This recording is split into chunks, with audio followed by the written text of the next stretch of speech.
Well, good afternoon, everybody. I guess I should stay over here.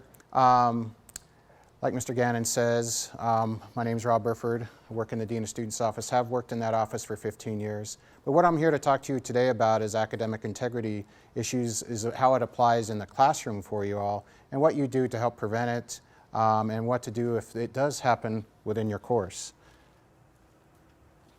So here's what I'm going to cover. I know that font's a little small there. I'm going to assist you all to find out how to understand and make a good environment to deter academic integrity incidents in the classroom, to assist you all to understand how to address, should an incident occur, so if you should have an incident of academic integrity, how to address that, understanding the actions that you can take, also understanding how our office, the Dean of Students office, can help you out in these kind of situations, and understanding the other resources here at UNM. And then also I have one slide on some current trends that was just recently shared with me from an article from the LA Times.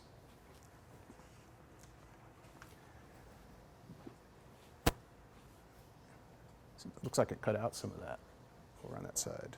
Anyways, the purpose of our academic integrity / academic dishonesty phrase in our department is, it's to assist faculty in creating an atmosphere that promotes academic integrity amongst all students. That's undergraduates and graduate students. In furtherance of this goal, faculty are encouraged to educate students as the definition of academic dishonesty, which almost all faculty will put some sort of academic integrity policy within their syllabus, which is a very good thing for you all to go back to and say, this is what our academic integrity policy is for this class. And that's something I know probably almost everybody covers during that first day of class when you're going over the syllabus. Also the procedures to address that and the consequences of such behavior. Again, all those things are identified typically in the syllabus for you all. Faculty can play a major role in assisting students to understand the importance of academic integrity and explain the various forms of academic dishonesty that can give students a clear understanding of the expectations of their work here at UNM. So first off, here's some listed prevention techniques for you. You want to discuss academic dishonesty first and foremost. You want to make sure you just don't want to gloss over that. You want to make sure that is done during that first classroom. You don't want to wait until later on after the first month's gone by because maybe you're having the students write something for you during that first week of class. You want to do that after your first class. Reaffirm the importance of academic integrity within the educational process. Present an appropriate ethical model for students.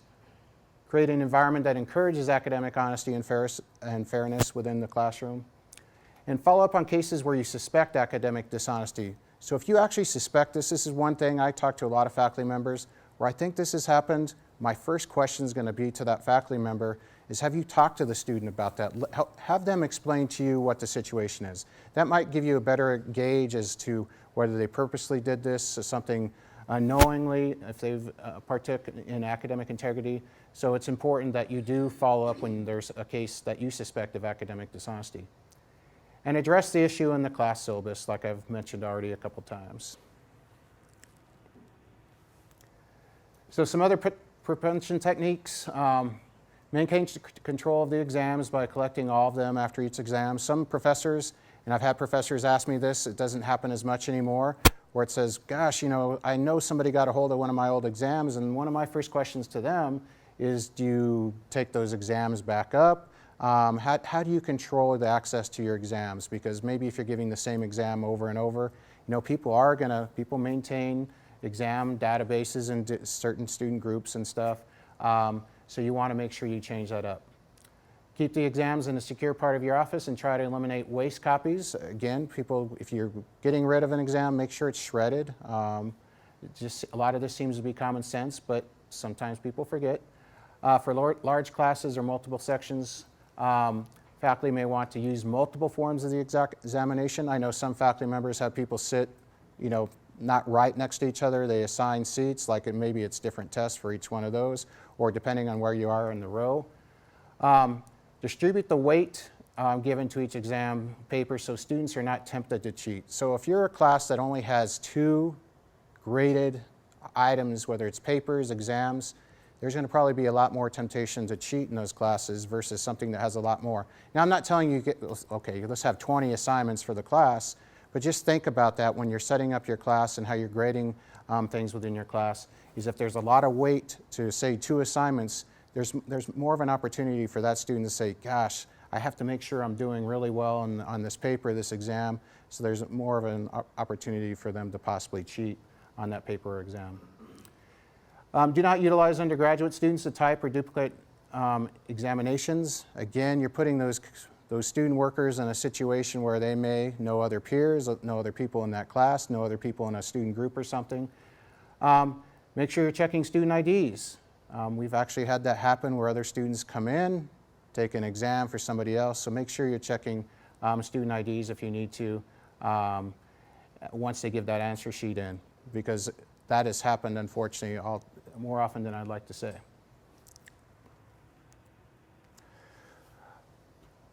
What you should do if academic integrity occurs. Prior to making a decision, again, one thing faculty members will call our office and say, I want this student out of my class.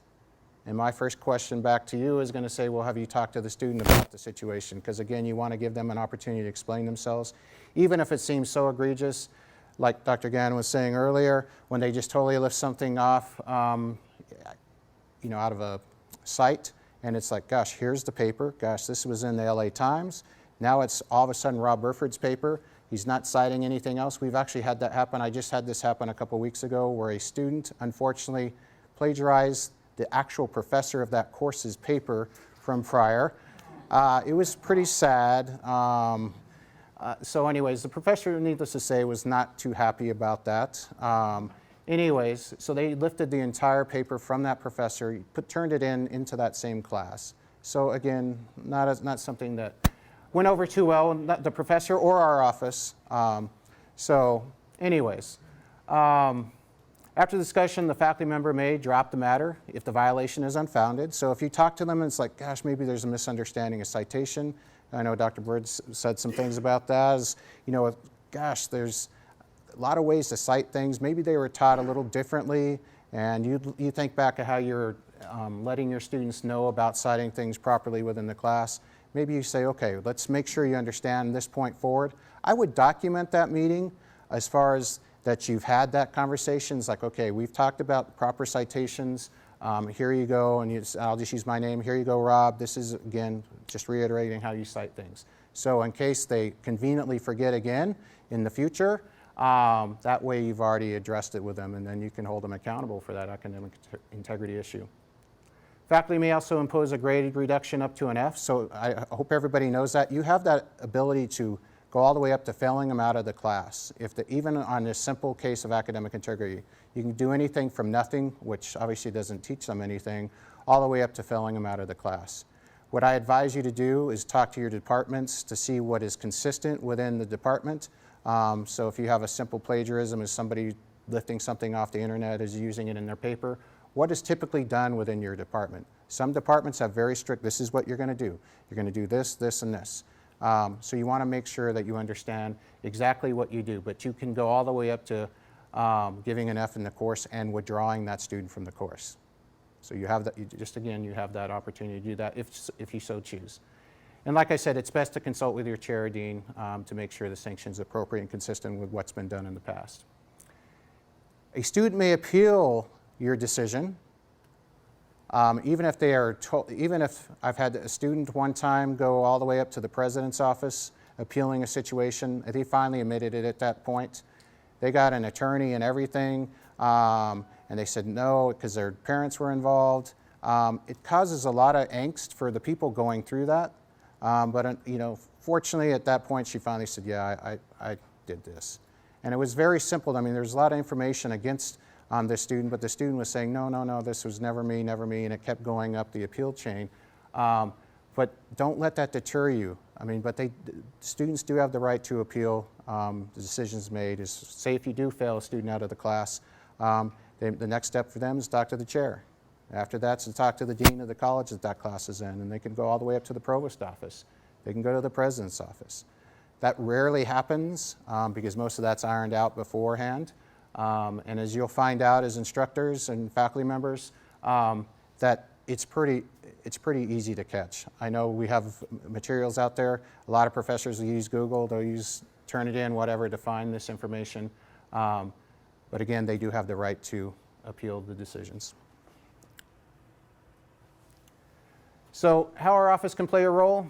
One of the things we strongly encourage all faculty members, and I wanted to allay people's fears that, gosh, if it goes over to the Dean of Students' office, we're going to all of a sudden react and kick them out of school and they're all done, we ruin their careers.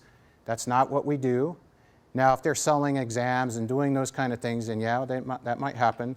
But if a simple case of academic integrity, we would at least like you to send that to our office in case that person, forgot about that educational moment they had in another class where they talked to the professor and it's like, oh, I didn't know how to cite and all this stuff, and they went through all that with another professor. That way they can't just cheat in their English class, go over to sociology, cheat there, go over to anthropology and cheat there. That way we have a centralized source to know that, what kind of student we're dealing with. And you have the right as a faculty member to ask our office, has there been any other incidents of academic integrity that have been sent to your office regarding this student? That's your right as a faculty member. So you can always call me up and say, Rob, I have Rob Burford here, he's cheated in this class, has he been sent to you by any other professors? And I'll look it up, we have a database for this. And say, nope, or yep, actually he has 2 other times. Gosh, if you had 2 other times, you might not be in the university at that. But anyways, he has another incident, and that may help you in how you handle that student academically within your class. So you should at least report it to our office, and all we do in that sense is when you report it, we will send out an email notification to the student saying that they've been reported. The Spanish department's reported to our office that you were involved in an academic integrity issue. It's already been handled. We're just letting you know we're just keeping a record of it here. We're not taking any further action. It doesn't go on any permanent record. But should there be any other future occurrences in the future, then we may take action via the Student Code of Conduct. Okay, so we encourage you to at least do that. Now, if you feel it's more serious, like in the case, the example I told you about earlier, where they lifted that actually just did happen, lifted the entire paper of the professor. That person said, no, we want you to take action via the Student Code of Conduct because we feel that's egregious. The entire paper lifted from that person's site from in the past and turning it as their own. So we dealt with it as a Student Code of Conduct issue under our academic integrity policy. So what we would do then, we send out a notice to that student to let them know that they need to come in so we can hear their side of the story. And then we make a decision as what the best course of action for them is. We find them, whether we find them responsible or not. If they're not responsible, then nothing happens. But if they're responsible, then we give them the appropriate sanction. And that can be anywhere from a warning all the way to getting expelled from school. Okay? And that's up to those 2 kind of things are up to you all as the professors. Now, if they have more than one incident, then we're going to get involved because obviously they didn't learn from their last moment, their educational opportunity with the last professor. We're going to get involved at that point. Okay? But that's up to you. So if it's vague to me when somebody sends something over, I'm going to ask you that back as, do you want it just to be reported here, or do you want us to take action as far as the Student Code of Conduct goes? So again, I just need to know that from you all. So other ways, these are some other things we can help you with as far as, aside from academic integrity. I thought I would throw this in because I know it's been helpful for a lot of faculty members. Absence notifications, we can't excuse absences, so whenever you see something from our office, I'm sure some faculty members have, it's not that we're excusing it, we're just apprising you that the students come into our office. Verifying excuses, I just had this happen where somebody turned in a falsified doctor's whole letter and stuff. And it's like, you just kind of wonder, why don't students think we're going to check these things? And they went to a whole long litany of things to make sure that they thought it was all good. It's on letterhead and everything, but unfortunately, it's not accurate. So again, that's something we can do, and then we would get involved through the Student Code of Conduct. Providing direction for students. So if you have a student that's having any type of issues in your class, medical, mental health, disruptive behavior, any type of things like that, please always contact us. We can assist you with those things. Providing information about academic integrity issues. Yes, we provide the students as well. We have students come in before, say you talk to them, they may come running to our office and try to, their best offense is in be offensive, be defensive there and say, okay, well, I didn't do it, what do I do? We let them know as you have an appeal opportunity to go, just like I said, is to talk to this professor about it, see if you can work it out, talk to the chair. It's not that we're advocating for any side, we just have to let them know the process, just like we would let you all know the process. So some resources for you here at the university. So the faculty handbook, the Dean of Students Office, through the Office of Students' Rights and Responsibility, that's what I'm responsible for. UNM Pathfinder, particularly section 2.3 and 2.4. Both those sections cover academic integrity issues. One's misrepresentation, the other one's specifically academic integrity, which is 2.4. Your department chair or dean, they're a great resource for you. If you have situations of academic integrity come up, talk to them and see how they've handled it. Your supervising professor, if you're a graduate assistant, you have a supervising professor, you may want to talk to them. A senior faculty member in your department, again, these senior people within your department can be very helpful resources. Gosh, this is what's going on with my student. How can I address this? How can I address this academic integrity issue? Okay, almost done.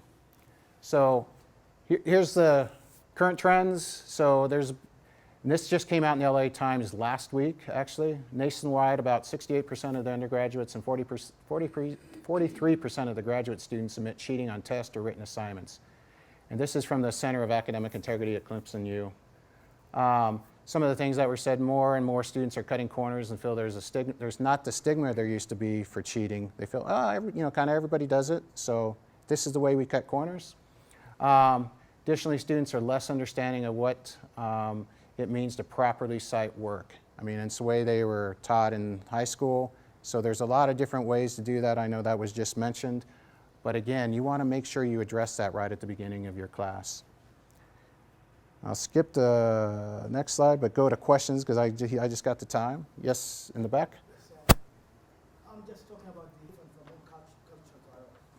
I would say that why don't UNM have like orientation for those students? Some of them, I'm for example, a country where we don't have literacy or this kind of stuff. Mm-hmm. So I have to learn it. So when I was in school in Kentucky, when I used to, the whole program is was that I educated, I have to upload them. My assignment, it's automatically built in. Show me how, if it's utilized or not. Other thing that, why don't colleges and universities have sessions, training sessions for students? They don't know how to use MLA, FBA, whatever style they're using. So instead of let's teach those students what to do. Okay. So you're making a comment about making sure we educate our international students, and that's one thing I know there's a difference because I've dealt with a number of international students in academic integrity issues, and I really try to make sure they understand and there may be a little bit more flexibility. It depends. I look see if they're basically shining me on or anything, giving me a story about how they were trained before. But if not, if I see there's really a cultural divide there, it's like, let's make sure you're really aware of how you cite things. These are the resources here at UNM, so they don't have to go through that again, because it can be very, very troublesome for an international student, because that's why they're here. They're here for school, and it's like, oh no, I'm going to have to leave now because I'm in this situation of academic integrity where I didn't mean to. I unknowingly did this. So yes, we can do more to try to educate students, and that's something we should work with the GEO office and see if we can. Yes? In a situation where one student uses another student's material without accreditation, does the student whose work was used improperly find out whether this plagiarizing student was dealt with? Can they find out if they were? So if somebody steals my work, yeah, no, they can't, not in that kind of situation. So if you took my work and I wanted to know, gosh, what happened with you, I can't. We're not able to tell on that. And there's some things we can, but not in those kind of situations. Yeah. So the student whose work was used, the person could still just keep doing it. Yeah, they could do it. Now, if that student turns them in. And I have a particular case in mind where that student did plagiarize more than one other person. Okay. So what I'd be doing is if you have two students where I would be talking actually to both students as the faculty member to make sure there's not any collaboration there between the students. They say, oh yeah, I did this really good paper, can I use it? That happens infrequently, happens actually, unfortunately, a lot, where you have somebody that's really a good writer and they say, well, can you help me out with this? And there's collaboration there, and maybe both students have some sort of responsibility level in that. Now, if it's just sheerly taking somebody else's work and find out about it, that student can't find out what happened, whatever you did or whatever I've done to that student. I understand privacy. Yeah. One more question. Yeah, I wrote my dissertation and it's approved, and I earned my PhD 10 years after. The whole dissertation page is 350 pages, and it was discovered that totaling up, that at least I stole about 3 paragraphs within that dissertation of 350, just 3 paragraphs. What happens when you're notified? You withdraw my degree, or you find a way to make me do something? I'm just concerned about Oh, so something that happens post-graduation. post-graduation. Yeah, we do have the right to rescind diplomas if we feel the situation's so egregious that we need to do so.